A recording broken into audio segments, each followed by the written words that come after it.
অনেক জাম ভাই, অনেক লোক। আমরা তো না যাওয়া যাচ্ছে না, অনেক ভিড়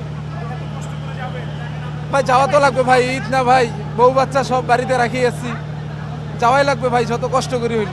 ভিতরে দাঁড়ানোর মতো অবস্থা নাই। আর ট্রেন তো এমনিতেই বিলম্ব, 10টা 15-তে ছাড়ার কথা, অলরেডি এখন 10:30 বাজে গেছে, এখনও ছাড়ার কোনো নাম নেই। অনেক ভোগান্তি, গরম, ট্রেন ছাড়তেছে না, আবার ভিতরে অনেক ভিড়, ট্রেনের শিডিউল বিপর্যয়। আমরা একতা এক্সপ্রেস ট্রেনে ঈশ্বরদী যাচ্ছি। ঈশ্বরদী আমাদের ট্রেনটা 30 মিনিটের মতো লেট আছে। বর্তমান সম্ভাব্য সময় দিছে 10টা 40 ছাড়ার।